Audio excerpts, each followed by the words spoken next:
राष्ट्र सर्वप्रथम, राष्ट्र सर्वप्रथम, राष्ट्र सर्वप्रथम, राष्ट्र सर्वप्रथम। राष्ट्र सर्वप्रथम की बात ललित सुमन के साथ कार्यक्रम में नेशनल टीवी चैनल कात्यायनी पर आप सभी राष्ट्रवासियों का स्वागत। राष्ट्र सर्वप्रथम की बात ललित सुमन के साथ कार्यक्रम में हम आपसे आज यही विदा लेते हैं। राष्ट्र सर्वप्रथम, वंदे मातरम, जाग उठा है भारत। राष्ट्र सर्वप्रथम, राष्ट्र सर्वप्रथम, राष्ट्र सर्वप्रथम, राष्ट्र सर्वप्रथम। नई दिल्ली में लोकतंत्र को लेकर 3 दिवसीय राष्ट्रीय सम्मेलन का आयोजन किया गया। इस अवसर पर केंद्रीय गृह मंत्री शाह कार्यक्रम में शामिल हुए। गृह मंत्री अमित शाह ने अपने संबोधन में कहा कि इतने बड़े देश में मल्टी पार्टी डेमोक्रेटिक सिस्टम होना चाहिए, हर पार्टी की आइडियोलॉजी होनी चाहिए। उन्होंने कहा कि नरेंद्र मोदी जब गुजरात के मुख्यमंत्री बने तब उन्होंने कई सारे बदलाव लाने का प्रयास किया और बहुत से कार्य उन्होंने गुजरात में किए। अमित शाह ने आगे कहा कि साल 2014 के बाद विश्व पटल पर भारत की संस्कृति का देवदूत बनकर पीएम मोदी ने 177 देशों की सहमति लेकर आज हमारे योग और आयुर्वेद को दुनिया भर में पहुंचाने का काम किया है। मैं मानता हूं कि आजादी के बाद भारत की संस्कृति का ध्वजवाहक बनकर पीएम मोदी ने यूएन में भाषण किया। सबसे पहले तो मैं रामभाऊ मालगी प्रबोधिनी को साधुवाद देना चाहता हूं कि इन्होंने एक उचित मौके पर उचित विषय पर परिसंवाद का आयोजन किया है।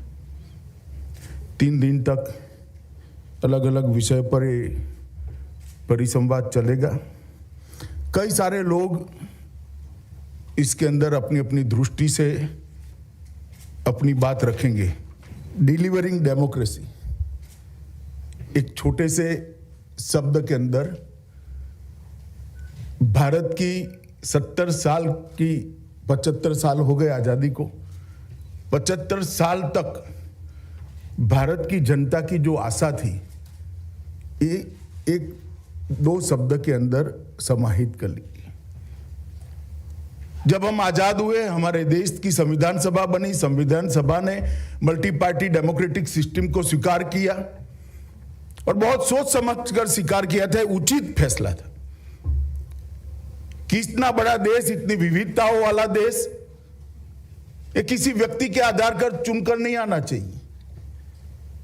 मल्टी पार्टी डेमोक्रेटिक सिस्टम होनी चाहिए। हर पार्टी की एक आइडियोलॉजी होनी चाहिए। आइडियोलॉजी के आधार पर उसका चुनाव घोषणा पत्र बनना चाहिए।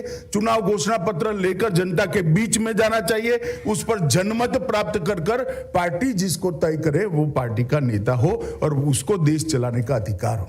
ये हमारे संविधान निर्माताओं ने जो एक कल्पना रखी थी कि राज्य कैसा होना चाहिए, शासन कैसा होना चाहिए, उसको बहुत सारी व्याख्याओं के अंदर व्याख्यायित किया जा सकता है।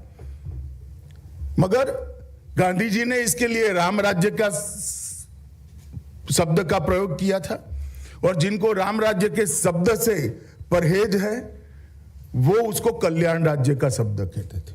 दोनों का भावार्थ एक है।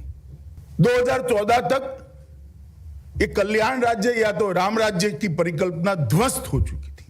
बड़े धैर्य से जनता ने फैसला दिया और प्रधानमंत्री नरेंद्र मोदी को 30 साल के बाद पूर्ण बहुमत के साथ इस देश का शासन सौंपा। पहली बार किसी गैर कांग्रेसी दल की पूर्ण बहुमत की सरकार बनी। 1 महीने में पहली बार भारतीय जनता पार्टी को पूर्ण बहुमत मिला और पहली बार कांग्रेस आइडियोलॉजी के बाहर के लोगों को सत्ता करने का मौका मिला स्वतंत्र रूप से। अटल जी की भी सरकारें बनी थी, 2 बार बनी। मुरारजी भाई की भी सरकार बनी थी। मगर ज्यादातर लोग वो सरकार जिस पर निर्भर थी या तो सरकार में थी, कहीं ना कहीं वही आइडियोलॉजी से आते थे। शुद्ध रूप से भारतीय जनता पार्टी की सरकार नरेंद्र मोदी जी के नेतृत्व में हुई और 7 साल से चल रही। 80 करोड़ लोगों को कोरोना के अंदर 1.5 साल तक मुफ्त पर व्यक्ति 5 केजी गेहूं या चावल देने का काम कर इस सरकार ने मानवता कैसी होती है इस पर।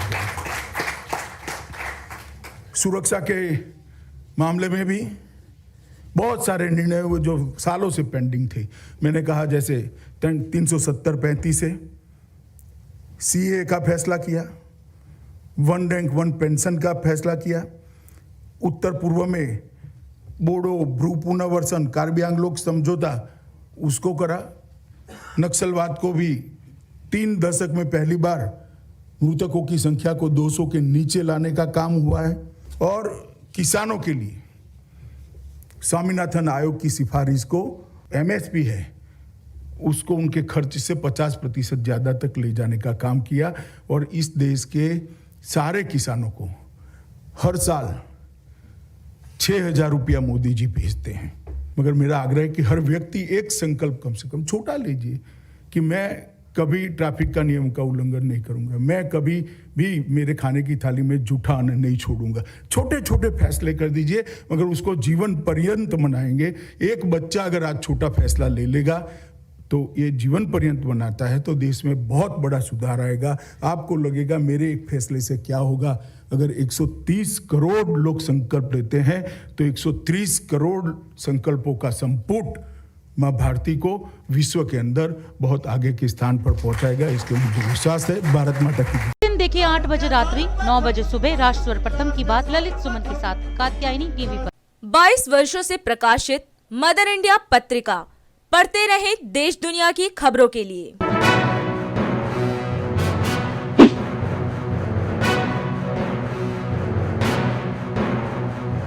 26वें वर्ष में आपके लोकप्रिय समाचार पत्र इंडिया दर्पण का प्रवेश। आप देखते रहे अपने क्षेत्र की खबरें।